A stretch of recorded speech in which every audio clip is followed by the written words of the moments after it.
Welcome to the Reality Revolution. I am your host, Brian Scott, and it's a wonderful day because we're going to read some more Neville Goddard, a really meaty lecture delivered on February 27th, 1964, called All Are Human. And here Neville really explores the idea that the whole vast world is you, that everything is you, and gives some examples through Blake and other stories. It's very interesting. All Are Human by Neville Goddard.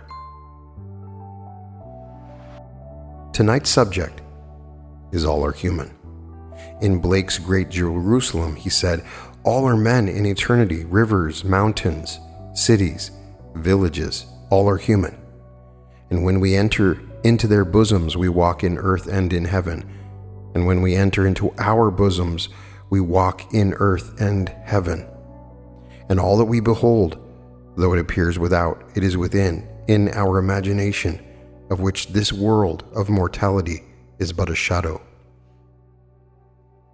That's difficult to conceive, difficult to follow, but I think I can throw a little light on it from my own personal experience. It seems so difficult to tell a man that the whole vast world is himself made visible, that man is either the ark of God or a phantom of the earth and the sea. He either contains the whole of eternity within him and truly is the ark of God, or he simply appears out of nowhere and he waxes and he wanes and he vanishes and leaves not a trace behind him, just like a phantom. So the choice is man's, but man thinks he is simply a little phantom. I tell you, you are the ark of God. You contain the whole of eternity within you. And what your destiny is, it's God. You are actually destined to become as He is. And it takes this whole vast, wonderful world of ours to unfold it for us. As we are told, as the Father has life in Himself, so He has granted the Son also to have life in Himself. Then He said, do not marvel at this, for I tell you that the day is coming that all in the tomb will hear His voice and come forth. John 5:26.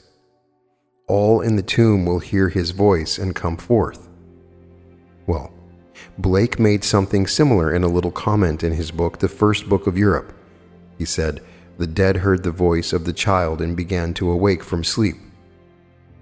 All things heard the voice of the child and began to awake to life. That this Christ child, and you always think of Christ as a little child, always as the child, and you hear the voice of the child, and all in the tomb begin to awake from sleep. Yet in a tomb they were called the dead. They will come forth from the tomb, they will awake in the tomb and come forth. Now here's the new concept that came with the first one who awoke from the tomb, awoke from the dead, to find himself entombed and came forth. And then he brought an entirely different concept of what man really is. Man was under restraint in the past. So we are told, why do you live under restraints, under regulations? Why do you live as though you were still a part of this world? And why do you submit to regulations?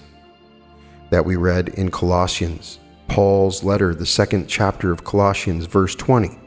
Because in the ancient world, man had so many restraints. If you read the 11th chapter of Leviticus, even as to diets, if a beast chews its cud, and at the same time it has parted hoof and cloven foot, well then you could eat it. But if it chewed the cud like the camel, but did not have the parted hoof, then it was unclean. The pig did not chew the cud, but it had the parted hoof, it was unclean. You must have both. And so the hare, the rabbit, the badger, they chewed the cud. The hare does not chew its cud, but the ancients thought it did by the motion of the jaw. But it had the cloven hoof, as it were. It was not a parted foot, and therefore unclean. And the unnumbered things in the ocean, if they had fins and scales, they were clean. You could eat them. But if they did not have fins and scales, you could not eat them. They were unclean. So the eel, that today the French devour and love, I've had them, and they are delicious. All the shellfish were unclean. They didn't have scales. They didn't have fins. So oysters, clams, our lovely lobsters, the shrimp, all that would be the unclean if you took the 11th chapter of Leviticus. He comes and he tells us what goes into the mouth does not defile us. Not a thing that goes into the mouth defiles a man. Only what comes out of the heart defiles him. And so, whether I eat or do not eat, it means nothing in the eye of God.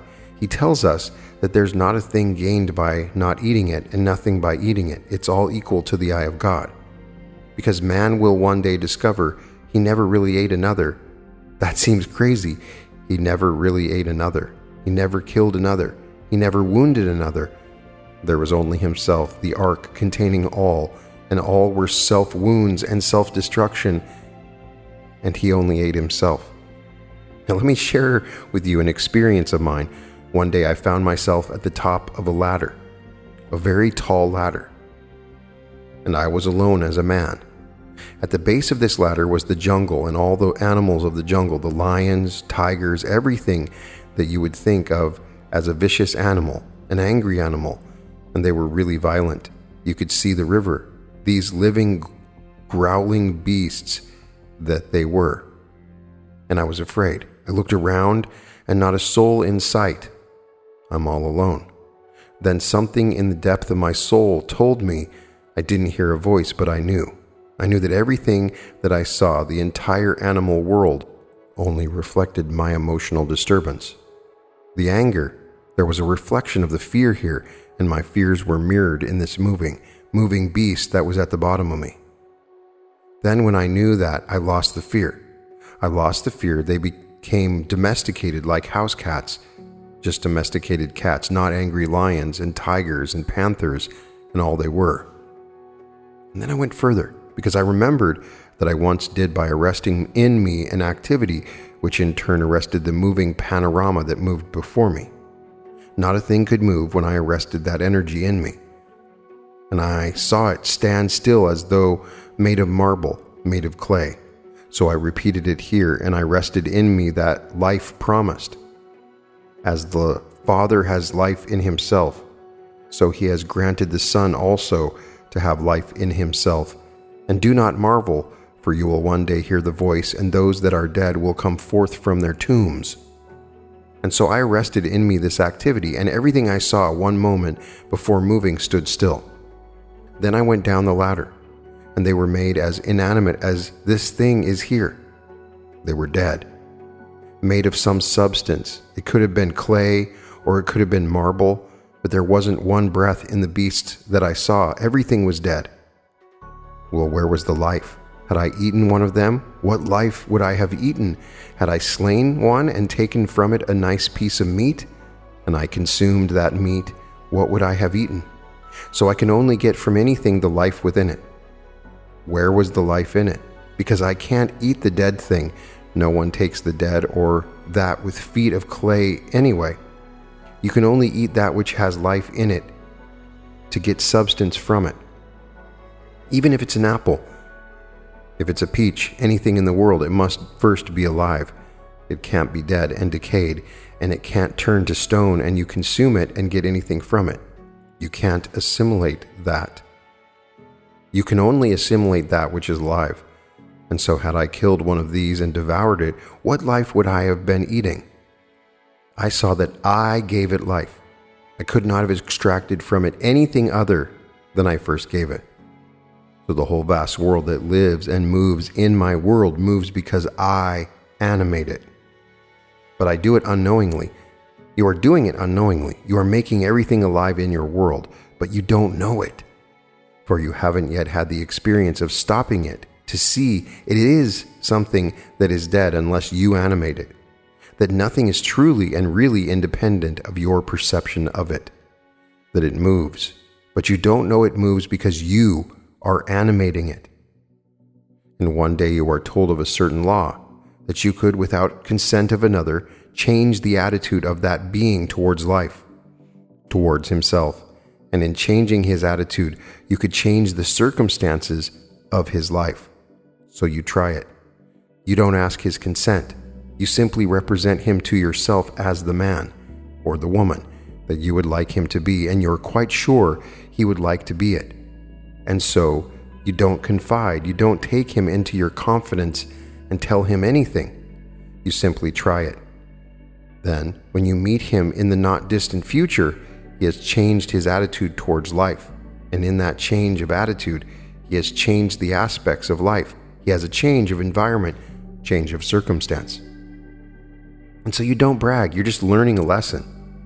Where was the activity to begin with? You are the ark of God, and the ark contains everything. Nothing is missing from the ark. So you are either the ark of God or you're simply a phantom from the earth and the sea. By this you know you're the ark, because he lives seemingly on the outside and he moves independently of your perception of him. Were he truly independent of your perception of him, a change of attitude in you relative to him could not produce in him a change at all. It couldn't, but it does. It produces a change, therefore he must be truly in you. And we go back to Blake. All that you behold, though it appears without, it is within, in your imagination, of which this world of mortality is but a shadow. So when Blake uses the word bosom, he means imagination, which he reveals in that wonderful statement, another passage in Jerusalem, that we are ever expanding in the bosom of God, the human imagination, chapter 1, plate 5. So he calls the bosom of God divine imagination, and we are expanding in divine imagination. What's expanding? The human imagination, and they do not differ save in degree of intensity, but not in substance, not in character. They operate in the same way. One is keyed low and one is keyed high. Keyed high, an imaginal act, is an immediate objective fact. Keyed low as we are, it's then realized in a time process. It takes time between the imaginal act and its externalization in the world, but it's still one operating the entire world. So you are doing it. I am doing it. Everyone contains all in himself, and all that we behold, though it appears without and seems so completely independent of us, it really isn't. For I know that the night that I saw this thing, it frightened me. I was scared by my own being, because it was simply myself made visible. That's part of the eternal structure of the universe. But I animated it. He said, eternity exists and all things in eternity, independent of creation, which was an act of mercy. Vis-a-vis Last Judgment, pages 91 through 92. That act of mercy was the animation of that which exists. The whole thing exists, but it's dead. It's frozen, and then you, God, awaken it. You begin to animate it, and as you animate it, you don't know you're animating it, and it scares you. You are afraid of your own life because you give it life. It has no life in itself. Only the Father has life in himself, and as the Father has life in himself, so he has granted the Son also to have life in himself. So you are that Son, but the Father and the Son are one. Though the Father at this level, where we are called Son, is greater than the Son, so I and my Father are one, but my Father is greater than I. But I am moving towards that expansion where I and my Father are truly one, John 10:30. But while I'm learning and experiencing this wonderful thing I must go through, then at moments I'm scared to death of my own creation. Didn't create the lion. I didn't create the tiger. They are part of the eternal structure of the universe. I didn't create this garment of hair called John Brown or Mary Smith. I didn't do that, but I animate them. I animate everything in my world, but Mary Brown and John Smith are eternal parts of the eternal structure of the universe, and you simply animate them. And to prove you do it, you simply see them not as they now appear to you, but as you would like them to appear to you and to themselves. You don't consult them, you don't take them into your confidence, you ask nothing of them. You simply do it, and persuade yourself of the reality of what you imagine relative to them, and wait in confidence. You wait in confidence, and then in this interval of time, because you're functioning on a lower frequency, you're down here, and this is the lower degree of intensity, then were you raised to the height of the Father, so down here you must wait in faith. confident that what you have done will come to pass. And then it comes to pass. As it comes to pass, you've discovered life in yourself, and the day will come when you take it off. You never know it completely while you are still wearing this garment, for this garment is also part of the eternal structure of the universe. You had to assume it and move about it, but trusting from within the being that you really are. Now, what then endures? That is part of the eternal structure of the universe. What then passes away, and what endures outside of the eternal structure that God has set up to bring forth Himself as you? Love. Love never ends. As for prophecy, it will pass away. As for knowledge, it will pass away. For our knowledge is imperfect, and our prophecy is imperfect. But when that which is perfect comes, that which is imperfect will pass away. And so when we are perfected in His own mind's eye, when the lowly being that we started as, just trying to make something move, and it moved, but we didn't know we did it. We saw it move, and we didn't see any contact between the thing and ourselves. We didn't have a string like a kite, but we know when we're flying a kite.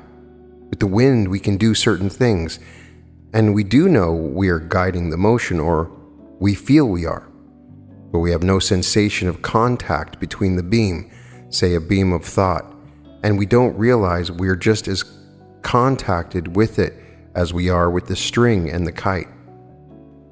We don't know it, and so it moves, and it seems to run from us, and it sometimes frightens us because of our attitude towards it, and it scares us to death when it has no power in itself. All the power is in the mind of the one who is looking at it and imagining whatever he is imagining when he looks at it. And the whole vast world is simply the animated structure of the world, animated by the percipient, and you are the percipient.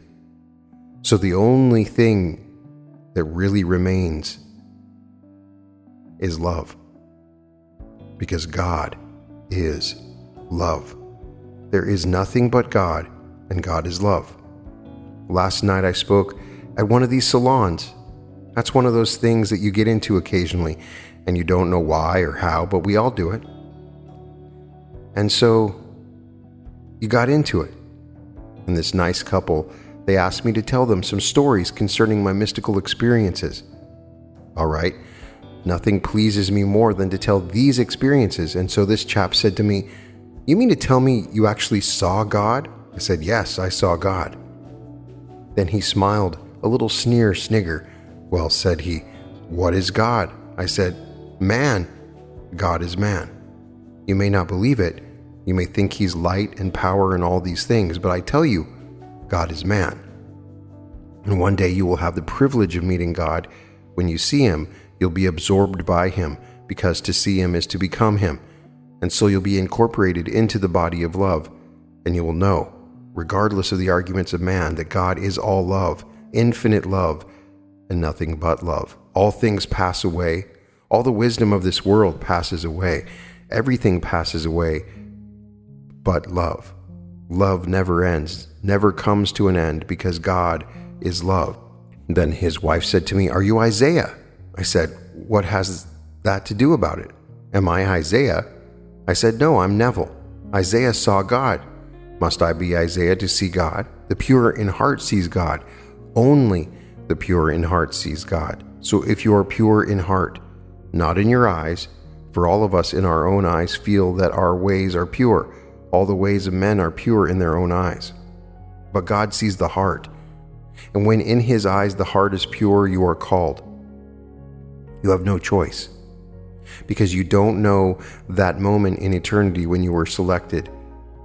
And that little secret of God's elective love remains his secret. And you are called for incorporation, that's all. You'll be asked a question. You'll answer correctly. At the moment of the answer, you are incorporated into the body of love, which is God. And let me repeat, God is man. That didn't sit well with them at all. And then this lady asked a question. Why, if Jesus Christ is God, did he cry out on the cross? My God, why hast thou forsaken me?" And then she quoted it as though it came from the book of Luke. I said, no, it didn't come from Luke. It came from either Matthew or Mark or both, but certainly not from Luke and not from John, because they do not use this 22nd Psalm. Luke uses the 31st Psalm, and only the 31st is quoted in this last cry on the cross. It wasn't a cry. It was a complete surrender in faith.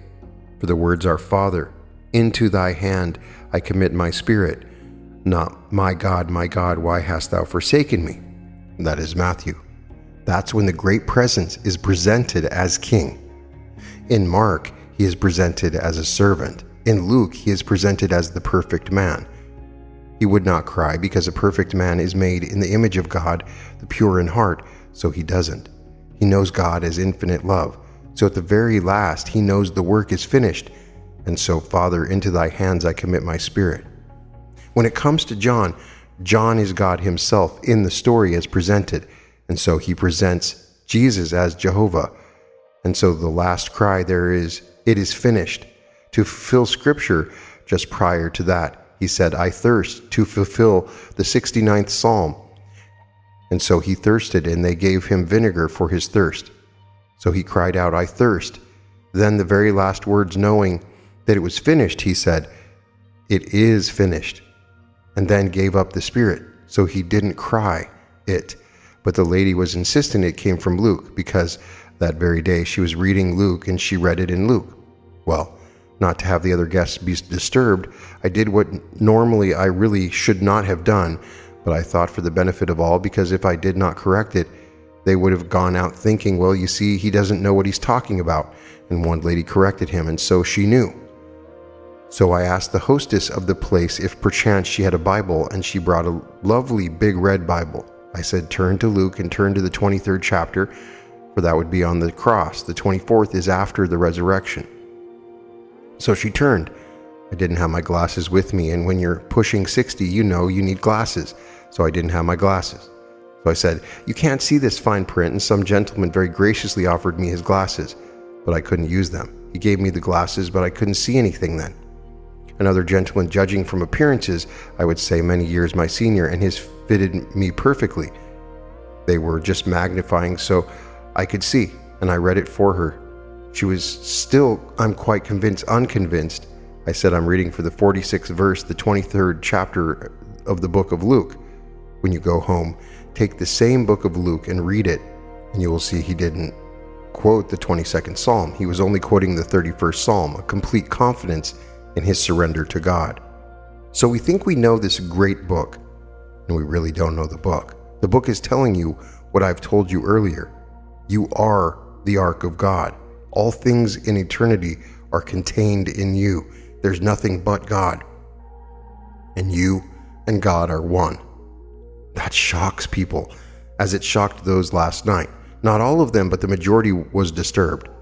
As it followed, when the gathering after the meeting, from the conversations that I had with so many of them following that, they were greatly disturbed because they can't bring themselves to believe that man is that great in the eyes of God.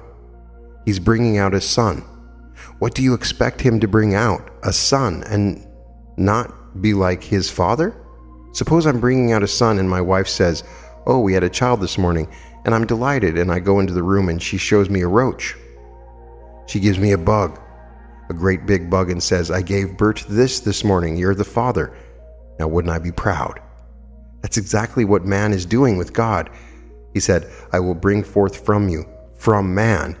And he calls man this wonderful David. And he said, I will raise up after you, after you're dead. And so when you lie down with your fathers, I will raise up from your body a son that will come forth from your body, and I will be his father, and he shall be my son. 2 Samuel 7:12. Then all of a sudden he brings out of David, which is humanity, what he's waiting eagerly for, his son, the image of himself, and David gives birth to a roach. Can you imagine that? What would God do? Step on it? He'd step on it right away and call it, well, some miscreation, and start all over again. Because if all that God could bring out of man, waiting eagerly for something like himself to come out of man, and it doesn't come out the embodiment of love, but it comes out like a monstrous thing, step on it. and then you have eternity at your command. Therefore, make it all over again. This time do a little better. But God has done exactly what he planned. He is bringing forth from humanity his son. He is bringing out of David, that's humanity, one glorious son. It's you. When he brings you out, you're just like him. And may I tell you, he's all love, nothing but love. There is no hate in God, no retribution. The cry on the cross, the very first words, Father, forgive them.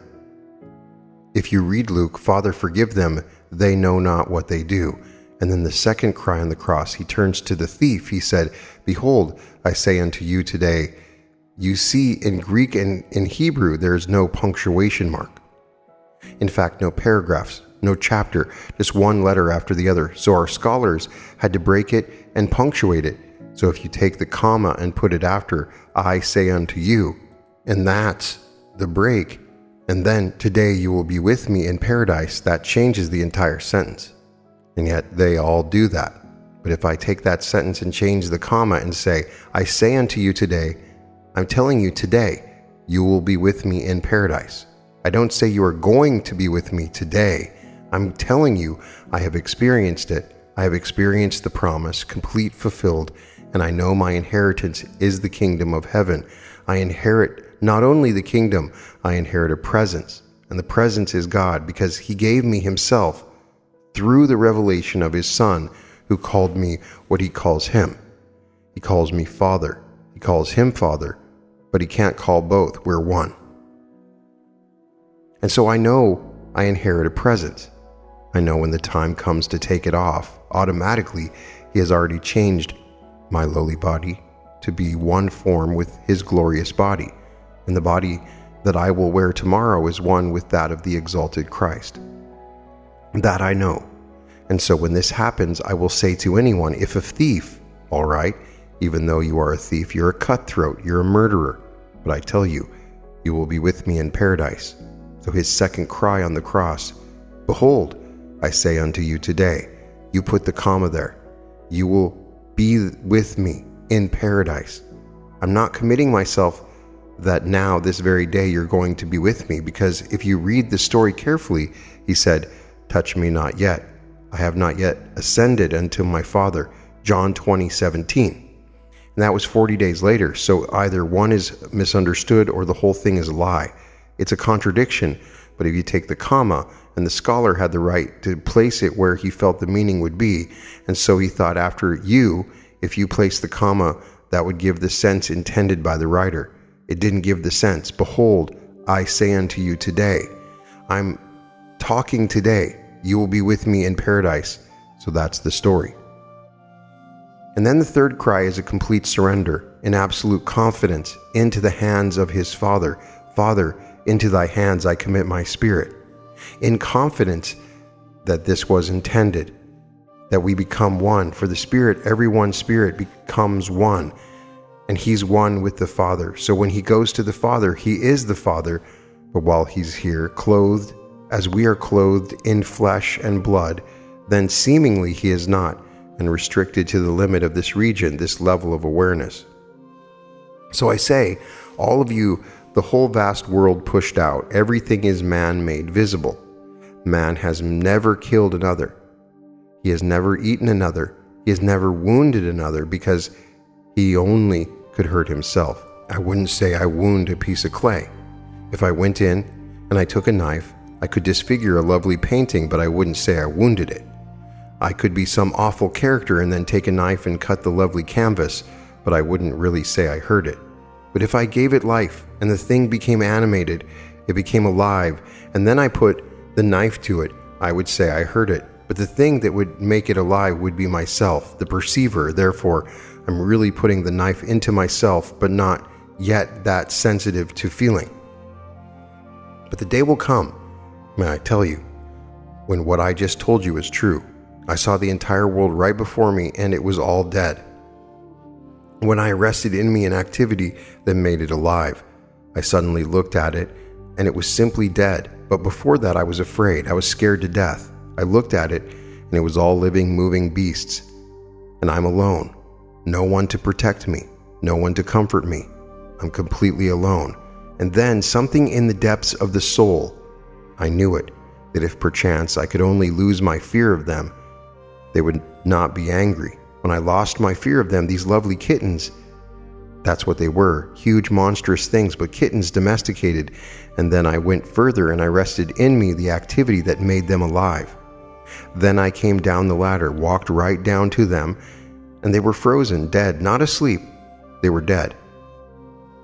They were only made of clay. Their life was in me. But I didn't know it until that moment before I started down.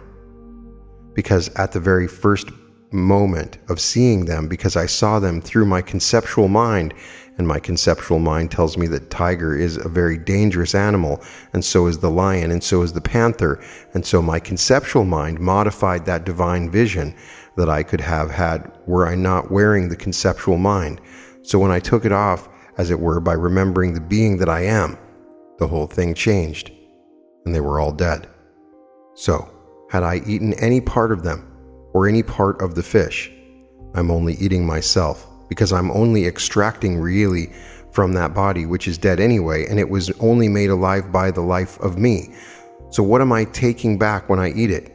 I'm only eating my own being, as it were. So you're told in that wonderful second chapter of Colossians, speaking of diets, it doesn't matter what you eat. Only do not use it as a stumbling block to others who are not yet awake. So don't brag about it. If they want to be vegetarians, let them be vegetarians. Don't brag about being able to eat all the things in the world without distress. Don't brag about it, but do not submit anymore to regulations. You're told, do not submit to regulations, all the regulations of the churches, all the regulations of the outside things of this world. Don't. Why do you once more think of yourself, he said, as a part of this world? You're not a part of this world. You're wearing a part of the world's garment, and you're wearing it, but you're not the garment that you wear. You will have something that is coming out that is one with God, and your body is God's body, and the body is all love. So we are told love never ends. Knowledge passes away, prophecy, it passes away, for both are imperfect. But when perfection comes, when that which is perfect comes, that which is imperfect will pass away. And so all that man knows today about gravity, all that he knows about the so-called structure of the atom, all that he knows about everything in this world will be as nothing. It'll pass away because it isn't true. It is partially true, and we get results with a partial truth. But when perfection comes, all these partial truths will vanish, and they will not be so at all. And I saw that so clearly when I saw a bird in flight. If I arrested the motion of a man, which I did, and the lady walking through to serve food, and then she couldn't move 1 second beyond 1/nth part beyond, and I saw that so clearly when I saw a bird in flight, if I arrested the motion of a man, which I did, and the lady walking through to serve food, and then she couldn't move 1 second beyond 1/nth where I arrested her, and a man eating couldn't complete the action. He was drinking soup, so he took the soup up this way, and as I stopped him, he stopped, frozen. He was dead. And the waitress walking, she was dead. And the bird flying, it stopped in space, but it didn't fall. And the leaves falling didn't fall any further when I arrested them. And everything was just as it was at that moment of perception. The leaves falling fell not, and the bird flying flew not, and the waitress walking walked not. Everything that was in motion when I stopped it remained stationary. Then I went forward and examined it. Everything was made as though it were made of clay. Then when I released that activity in me, what happened? They all continued to complete their intentions. The bird continued in its flight towards where he intended to go. The waitress came forward towards the table of 4 to serve as she intended when she came through that little door. The man drinking his soup, the hand that was stopped here completed the action, and the soup went into his mouth. Everything continued as it was intended, but I stopped the intention not there in me. At that moment in time, it had to be just where it was, and I stopped it, and then allowed it to continue by an action in me. Well, if gravity is true, I mean absolutely true, not partially true, not relatively true, that bird should have fallen to the ground when I stopped it. For a bird in flight, if arrested, would fall, but the bird in flight arrested not supported by anything, and still remains suspended in space. Where is gravity? Where is the gravity of the leaf? Why did the leaf not come down to the ground where it should have if gravity is truly an absolutely universal law? So I say the time will come when all that man now knows, and you read it carefully in the 13th chapter of the book of Corinthians, 1 Corinthians 13th chapter. It's a hymn in praise of love. It simply states that love and love only is the everlasting of the world. Everything passes away. If I give my body to be burned and have not love, it is as nothing. If I have all wisdom and have not love, it is as nothing. No matter what I do in this world, if I haven't love, I did nothing, because everything is going to pass away. That man knows here, but it's love that he has here that will not pass away. Your love for your wife, your love for your husband, your love for a child, your love for a friend, your love for an animal. Every expression of love is forever. So these loves never pass away. But what you now know is going to pass away. You look into the mirror and you see your face, and you even catch it on a photograph and you think, I've got him now. Then look at yourself again next year. Where is he? It all passed away, and you can't bring it back. You can go to the surgeon, have him cut you here, little piece there, but it doesn't look like what it did last year, and they go every year. I just saw where some very famous person in the East, she's an international lady, but like all of us, we push the inevitable grave, and so she's not far from it. But she's gone to the surgeon for the nth time in London to once more have another little lift. A few more seconds, she can't smile. There's no more lift. You look at it like this. You can't take anymore. I've played in the theater with one of those. She had millions. She was always taking a little lift, not only here, but also here. Also making everything as she was when she was 18. It didn't work. Finally, the face couldn't move. It was simply completely filled. So you see, all things will pass away, but love will not pass away. So whatever you do in love, know you are doing something that is permanent, something that's forever. If you have a cat at home, if you have a dog at home, if you can't find humanity to love, love something, because love is the only living permanent thing in the world, because God is love and everything else passes away. Infinite power. You can call God's power almightiness, but that's not God. That's an attribute of God. When you see it, you see man, because all the attributes of God are men. When you stand in the presence, almightiness, it's man, no question about it, but it's not God. God is love. When you stand in the presence of God, infinite love, you don't have to ask anything. Who are you? You ask no question. You stand in the presence of the Ancient of Days, and he's all love. Yet you look here, and here is infinite might, and it's man.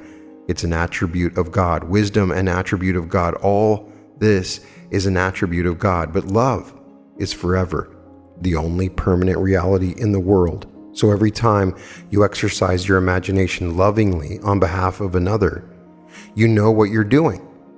You're actually using the only reality in the world, the only reality. Gradually you awaken, and one day you'll hear the voice of the child. You'll hear him, and you will awaken him from a profound sleep.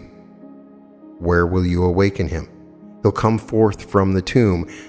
And where is the tomb? Your own skull. One day you will hear the voice of the child in the depths of your soul, and then you were dead. You will awaken from sleep. You will feel yourself waking from sleep. May I tell you, you had no idea you were dead, because you feel yourself waking. And you can only wake if you were asleep. And when you are fully awake, you know now you must have been dead, because you are in a tomb.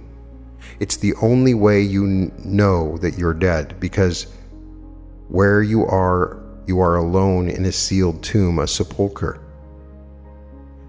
So we are not told in Luke, and they called the word by its real name, they called it skull. And when they came to the place called the skull, there they crucified him. Luke 23:33. When they came to the place called the skull, they crucified him. And just the very next verse, he said, Father, forgive them, they know not what they do. And then a few years later on, I say to you today, you will be with me in paradise. A few verses later, and he commits himself into the hands of the Father. Father, into thy hands I commit my spirit. Then he gives up the breath, gives up the spirit into the hands of God, for the journey is over. And that will be played by every child born of woman. Everyone is going to play that part. You can't avoid it, because that's your destiny. God has predetermined your end, regardless of what you do in between. I hope you play a lovely part, a beautiful part, but whether you do or not, the end is predetermined. And the end is that God gives himself to you, as though there were no others in the world, just God and you. And so the end is assured for all of us, even if you have murdered, but you've murdered love. And so the millions that Hitler murdered, he really murdered himself, but he doesn't know it, hasn't the slightest idea. Stalin murdered millions, he murdered himself. I know that you and I, who have friends or relatives who were part of that awful story, we do not conceal that. We did not know that a friend was murdered.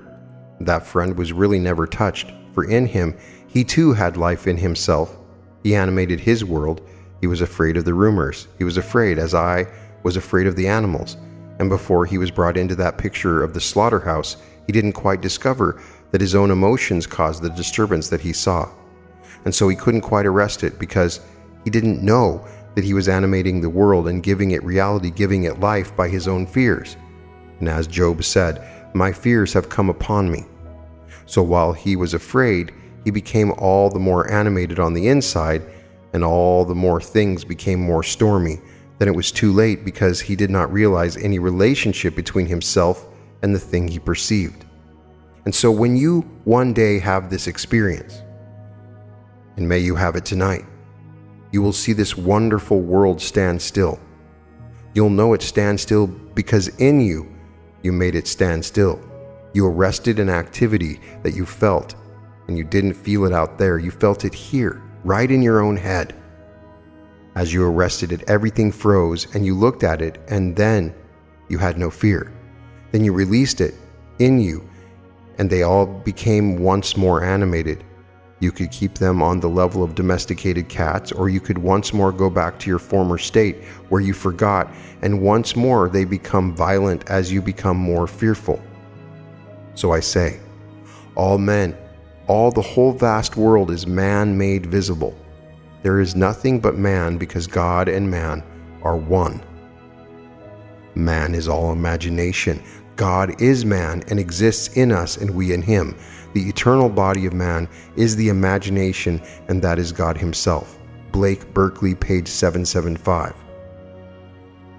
And when you go home this night, you try it without the consent of another. Do it lovingly, though. Just bring someone into your mind's eye, represent him to yourself as you would like him to be, regardless of what he's done. I don't care what he's done or what he's doing. Just simply be faithful to your vision of him. And to the degree that you are self-persuaded of the reality of what you've done, to that degree he'll conform to it. But bear this in mind and be comforted by it. Were you functioning at higher intensities, it would happen immediately. But we are not. We are wearing garments of flesh and blood, and we are insulated because we are. It's going to take an interval of time between your imaginal act and the fulfillment of that act. At the end of these lectures, Neville would give 2 minutes of silence. He only has one question, but we'll do 2 minutes of silence, followed by the question and answer. Now, let us go into the silence.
The question is inaudible, and he answers, what is the number of man?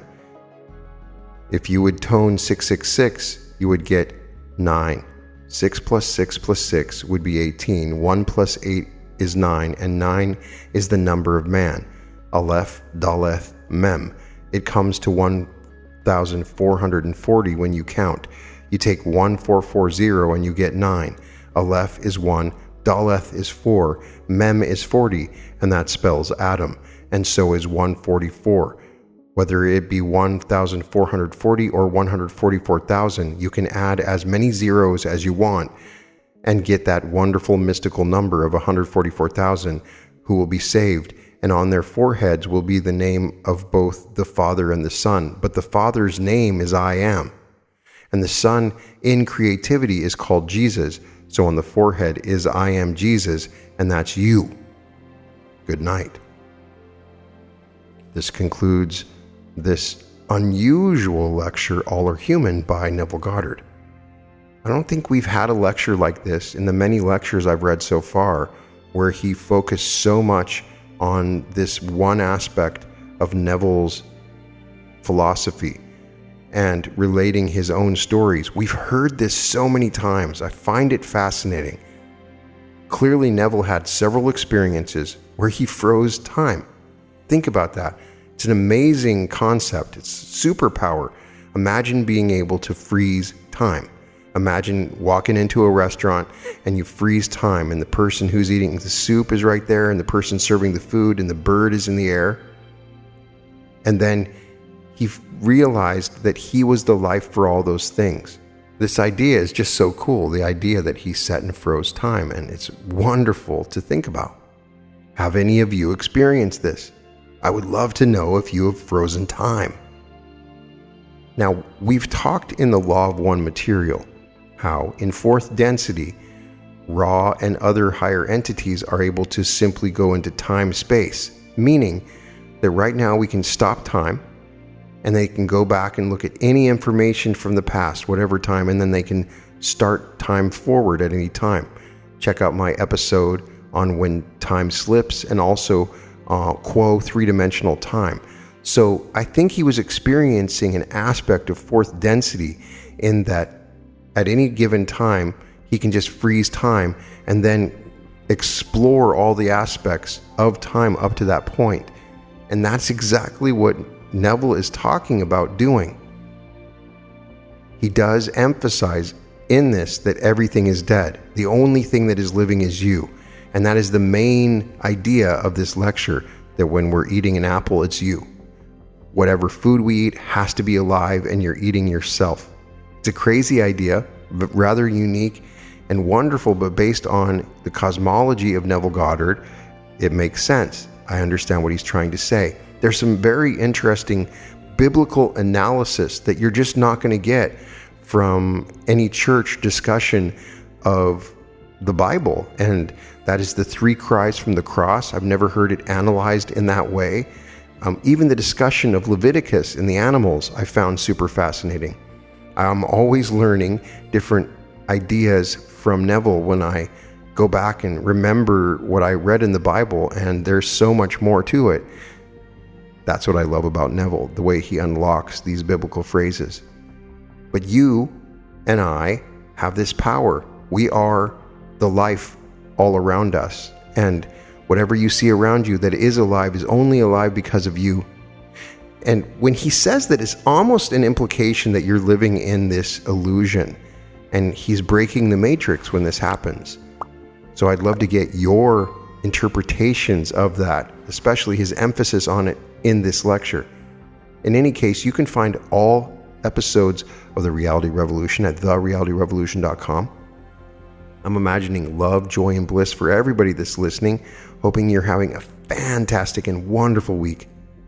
And welcome to The Reality Revolution.